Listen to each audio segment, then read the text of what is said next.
Здравствуйте, мои дорогие! Добро пожаловать на канал!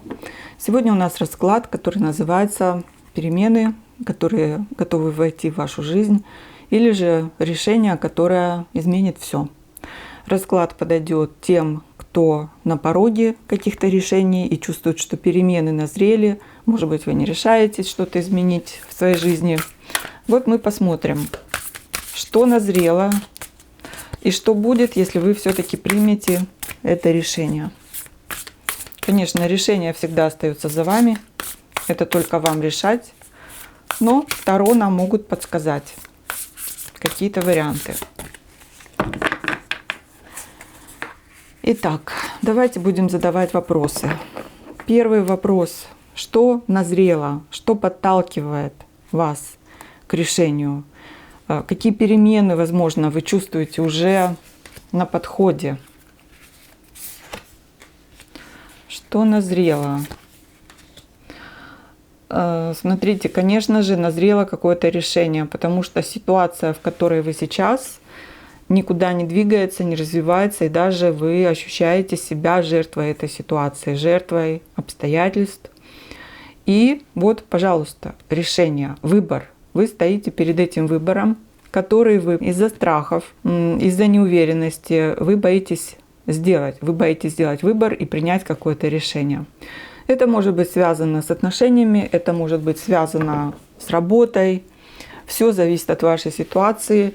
Но здесь однозначно то, что, во-первых, ситуация не развивается и вас это напрягает. Здесь может быть страх, что будет хуже, если вы сделаете какой-то шаг. Как бы сейчас ситуация вам не казалась такой сложной или же наоборот зависшей, но в будущем всегда есть возможность, что что-то станет хуже. Конечно, это страшит, пугает. У кого-то здесь может стоять вопрос, остаться ли в отношениях или уйти. Здесь у кого-то может быть ситуация треугольника, именно поэтому стоит выбор, что делать дальше, оставаться в этих отношениях или уйти, или же все-таки предпринимать какие-то шаги, чтобы сохранить эти отношения. Ситуация, скорее всего, длится давно и долго, она выматывает неизвестность и выматывает вот это ощущение себя как жертвы, когда вы вынужденно остаетесь в этой ситуации. Хотя на самом деле, возможно, вас там никто не держит. Вы можете просто сделать шаг и выйти, но вы этого не делаете. Почему это происходит? Опять же, могут быть разные причины, обстоятельства. Что общее здесь, это то, у вас есть такая идея, что нужно бороться. Нужно бороться за себя, за место под солнцем, отстаивать свои интересы. И, в общем-то, это правильно. Изначально вы заходили в эту ситуацию именно с таким решением, что я буду бороться, я не уступлю. Да, мне тяжело, да, мне сложно, возможно, мои интересы страдают, но я буду бороться, я буду отстаивать себя, я буду держаться за эту ситуацию. Если это отношения, я буду держаться за эти отношения, за человека. То есть вы заходили в эту ситуацию именно с таким намерением. То есть вы не тот человек, который просто так сдастся, который сдаст свои позиции. Если где-то там на вас наступают, вы лапки кверху не поднимете. Вы не скажете, что ну да, хорошо, поступайте со мной плохо, вытирайте об меня ноги. Нет, вы будете сражаться, вы будете бороться. И, в общем-то, это правильно до определенного момента, до тех пор, пока вы не начинаете сами от этого страдать. И вот тут-то и происходит это зависание, когда вы уже не знаете, вам еще бороться или же уже вам это отпустить. Когда борьба ваша уже превращается в такую истощающую какую-то ситуацию, когда вы уже теряете силы, вы уже сами не видите смысла в этой борьбе. Вы боретесь, но вы уже не знаете за что, стоит ли. Вот есть такой момент, когда надо поставить точку. И здесь этот момент настал в вашей ситуации. И знаете, здесь еще можно сказать, что повешенный часто нам советует посмотреть на ситуацию с другой стороны. Вот если вы выхода не видите, может быть, стоит как-то иначе посмотреть, какие в этой ситуации для вас минусы, какие плюсы. Может быть, стоит как-то увидеть все это с другой стороны и философски взглянуть на вещи, да, где человек, может быть, скажет, я не буду просто так тратить свои силы в бесполезной борьбе. Как я уже сказала, какая-то наступает точка, когда нужно перестать бороться и сделать правильный выбор. А давайте посмотрим на другой колоде, о чем здесь этот выбор. Я возьму такую легкую мультяшную колоду, но очень хорошую. Мы посмотрим, о чем этот выбор.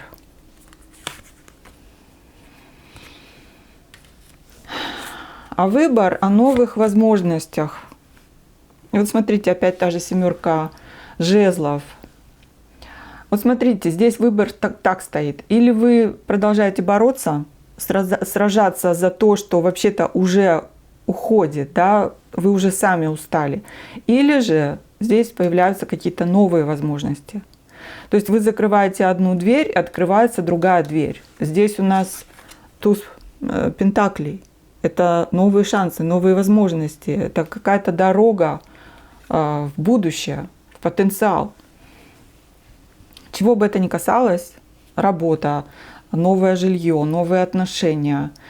Смотрите, вам говорят, может быть, надо перестать бороться и выбрать новые какие-то возможности, новые шансы. Потому что пока вы находитесь в состоянии борьбы за что-то старое, понятное дело, что вы шансов новых не видите, и, может быть, вам их и не дают, вам их и не показывают. Вот такая здесь ситуация. Давайте спросим, что важно понять о себе в этой ситуации. Что вам важно понять о себе? Что-то такое, что поможет вам принять решение, обдуманное решение.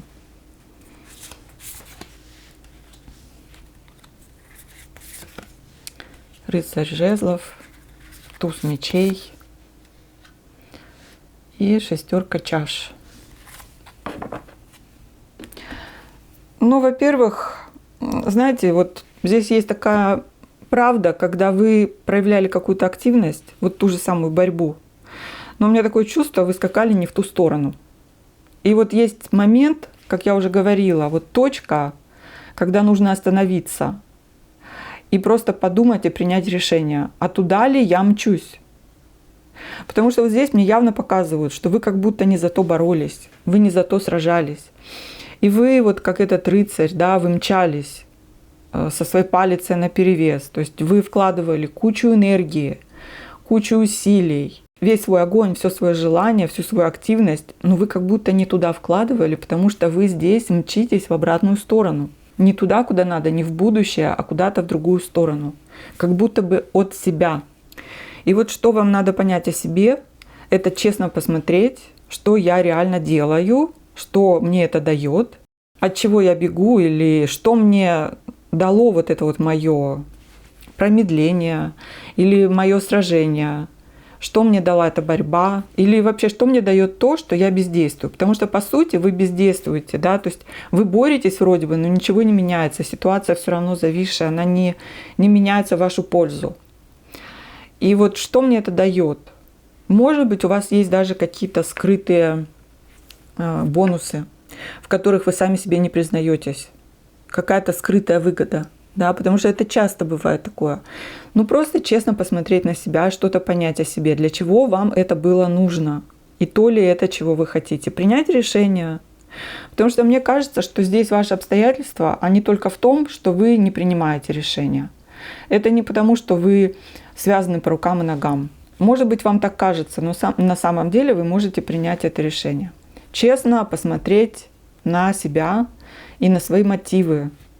И знаете, здесь еще такая подсказочка, немножко вернуться в прошлое, возможно, вспомнить что-то. Например, вспомнить, если это отношения, да, то что было в начале этих отношений, то ли это, чего вы хотели, например. То ли это, за что стоит бороться. Вот так вот, да, вспомнить просто, вот с чего все начиналось, этого ли я хотела. Об этом ли я мечтала? Честно себе сказать, чего вы хотите, ваши идеалы в жизни, и достигли ли вы этого. Или же все-таки вам надо от чего-то отказаться, поставить эту точку, принять решение и двигаться дальше. Здесь, может быть, уместно будет вспомнить какие-то советы, которые, возможно, вам давали раньше. Кто-то вам, может быть, советовал, как поступить. Просто вы в какой-то момент вы отмахивались от советов, вам они были не нужны, вы думали, что вы лучше знаете.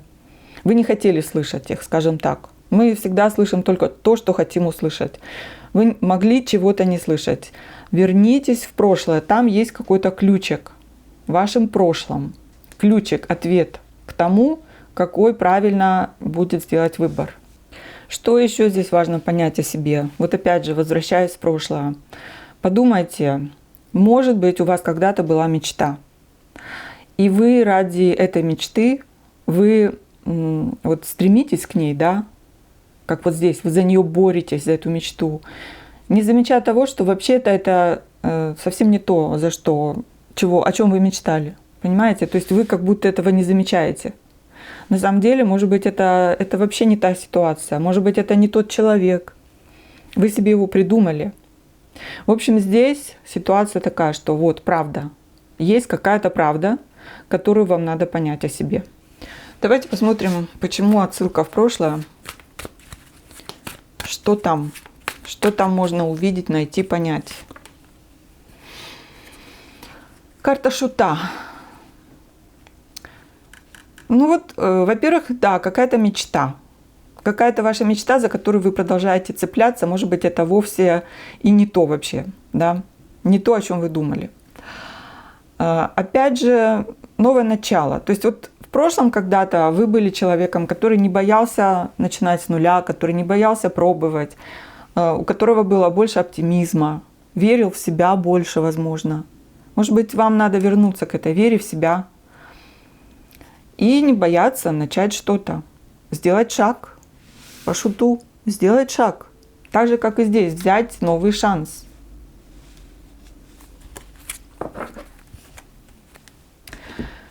Так, давайте посмотрим, что мешает вашему решению. Что вам сейчас мешает? Что может препятствовать вам сейчас?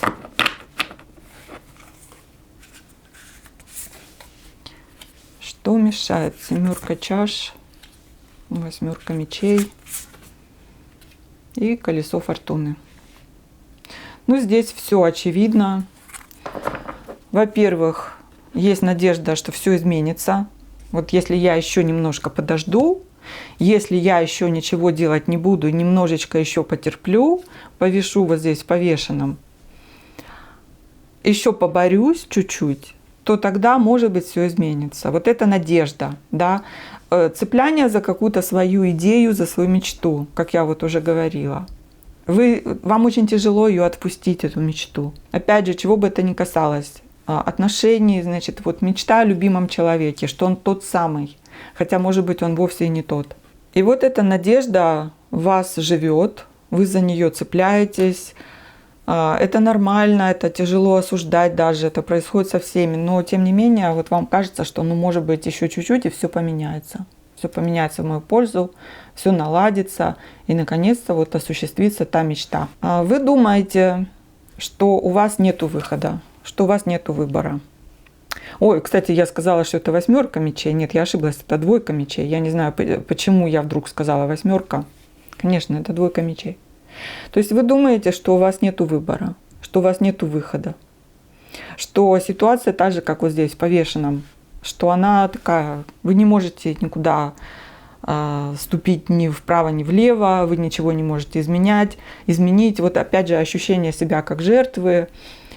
И даже, знаете, вот такой вот уход от решения этой проблемы, чтобы сохранить собственное спокойствие или сохранить свой собственный внутренний комфорт, когда на самом деле комфорта нету.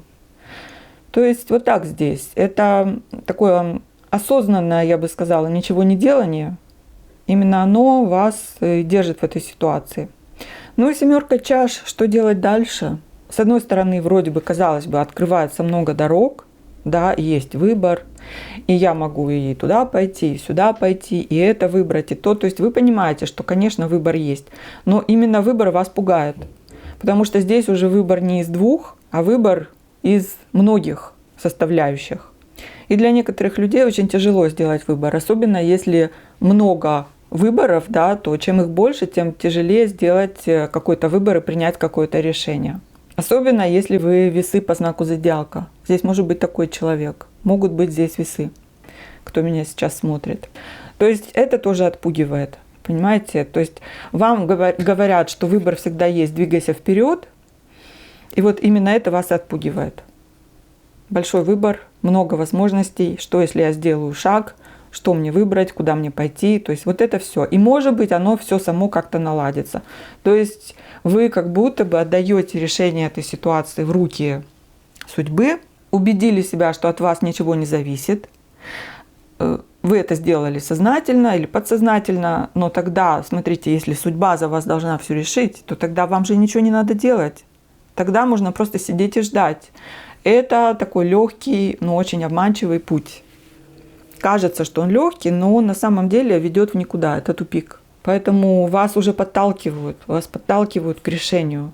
И вам обещают много всего.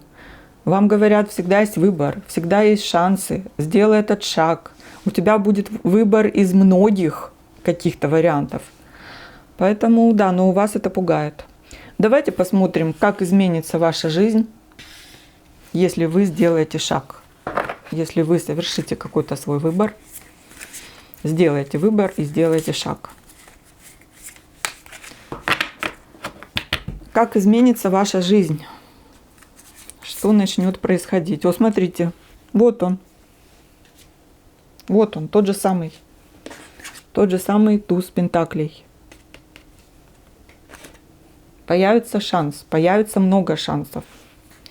Жизнь заиграет новыми красками. Семерка мечей. Королева пентаклей. Ну, смотрите, о чем здесь семерка мечей? Давайте разберемся. Во-первых, в хорошем смысле это может означать, что вы просто станете умнее. Ну вот просто так, да. Более дипломатичной, будете видеть свою выгоду, сумеете ситуацию как-то так поворачивать, чтобы было лучше вам. Потому что сейчас вы в ситуации, где вам не лучше. Вы как будто жертва ситуации. Здесь вы перестанете быть жертвой ситуации. Вы сами будете ее как бы поворачивать, потому что у вас будет определенная такая хватка, хитрость, что в принципе нормально и помогает в жизни. Я не говорю, что вы будете предавать кого-то или лгать. Ну, просто нормальная такая дипломатия, нормальная хитрость. И главное, что вы возьмете этот шанс. То есть у вас хватит ума взять то, что к вам идет в руки. Появятся новые возможности, это могут быть новые знакомства, это может быть новая работа. Все зависит от того, в чем у вас сейчас проблема. Потому что вы начнете что-то делать. И вот именно эта семерка мечей вам будет в этом помогать. Потому что вы будете блюсти свою выгоду. Соответственно, те шансы, которые вам будет судьба посылать, вы их не профукаете, извините за выражение, а вы их схватите. Активность появится какая-то, такая мыследеятельность, которая будет вам помогать. Не просто, что я не хочу об этом думать, подожду, пока, может быть, все наладится. Нет, вы начнете действовать. По королеве пентаклей, это самостоятельная женщина, появляется уверенность в себе. Вы понимаете, что вы можете и заработать сами, и что вы чего-то стоите, и мужчины на вас внимание обращают. Посмотрите, какая здесь красавица. Опять же, если речь идет об отношениях, то вот вам, пожалуйста, женщина завидная, прекрасная пара для любого мужчины. И красавица, и прекрасная женщина, и хозяйка, и мать, и все. То есть все у вас есть. И вы вот смотрите здесь, вы взяли этот шанс, вот вам его дали, и вы его взяли, и вы с ними уже, с этим шансом сидите. Так что мужчины будут падать у ваших ног, появится новая работа, если вопрос стоит с работой, с доходом. Королева пентаклей никогда не бедствует. У нее всегда есть доход, у нее всегда есть какие-то умения, таланты, профессия. Она всегда хорошо живет. Вот вам показывают. Но для этого вам говорят, стань немножко похитрее. Похитрее. Возьми то, что тебе принадлежит. Возьми то, что твое, что само идет тебе в руки. Не будь вот в ситуации повешенного. Давайте немножко дополним семерку мечей. Мне интересно. Шестерка жезлов. Ну да, вот это о том. Шестерка жезлов у нас карта победителя, это приз победителю, награда. Это когда человека ценят, уважают, он сам преисполнен гордости за свои успехи. И вот здесь то же самое. То есть вам говорят, смотри, будь хитрее, будь дипломатичнее, возьми то, что твое от жизни, займи свое место в жизни, не будь пассивной. И вот тебе карта победителя. Для того, чтобы побеждать и получать успех, нужно быть прозорливее, хитрее, дипломатичнее, понимать свою выгоду и уметь ее взять. Вот здесь о чем. Ну и давайте еще один вопрос на долгосрочный прогноз, на будущее. Просто вот такой прогноз, да, я не знаю, может быть, на год вперед. Загадывайте свой срок. Что будет? Какую пользу вы получите? Что вам это принесет? Девятка пентаклей. Колесница. О, Боже, ну смотрите. И туз чаш. Ну разве это не прекрасно? Я не знаю, что может быть еще лучше. По девятке пентаклей. Это самодостаточная, ни в чем не нуждающаяся женщина, которая живет свою прекрасную жизнь в достатке, в счастье, в любви, у которой все есть. Неважно, сами вы это достигнете, заработаете, или вам это преподнесет ваш влюбленный рыцарь. Это не важно. Важно, что у вас это есть, и вы будете наслаждаться этим. Это очень уверенная в себе женщина, которая знает себе цену. И самое главное, может себе позволить жить в свое удовольствие. Это не значит, что быть лодырем, например, да. Нет, если вы будете работать, значит, работа будет вам доставлять удовольствие. Значит, вы найдете такую работу себе по душе, которая будет не просто деньги приносить, но еще и радость. Колесница, прорыв, то есть будете двигаться вперед, туда, куда хотите, с такой скоростью, как хотите. Это не значит, что прямо надо быть таким достигателем по жизни. Может, вы вообще, вам это не надо. В любом случае, вы приедете на этой колеснице туда, куда хотите, куда вы всегда мечтали. У вас же была мечта вот здесь по шестерке чаш. Просто вы сейчас как будто не за то боретесь. А тут вас наконец-то привезет куда надо. А куда надо, к счастью, по тузу чаш. Наполненность, исполнение желаний, исполнение мечт. Вот вы на этой колеснице сюда и едете. То есть все хорошо. Смотрите, в любом возрасте, в любой ситуации вы можете найти выход и решение. И вы можете ситуацию повернуть так, как вот здесь советуют по семерке мечей. Повернуть ситуацию так, чтобы получать из этой ситуации то, чего вы достойны, чего вы заслуживаете. И пока вы боретесь не за то и боитесь принять решение, боитесь сделать шаг, вы остаетесь повешенным, жертвой, ничего не происходит, вы ничего не получаете из этой ситуации. Чтобы получать что-то, нужно двигаться. По тузу чаш могут быть новые отношения, новая любовь, новые интересы, просто счастье, наполненная жизнь. Чем бы вы ни занимались, может быть, это творчество какое-то, может быть, опять же, это даже новая профессия. Если вы сейчас сомневаетесь, оставаться вам в старой профессии или пойти в новую, где вам придется, возможно, начать с нуля и что-то изучать, то в любом случае это всегда принесет свой положительный результат. Вы будете счастливы, вы будете довольны. Вот такой сегодня расклад. Прекрасный, удивительный, очень обнадеживающий. Я на этом закончу. Я желаю вам всего самого лучшего, успехов вам и до следующих раскладов. Пока-пока.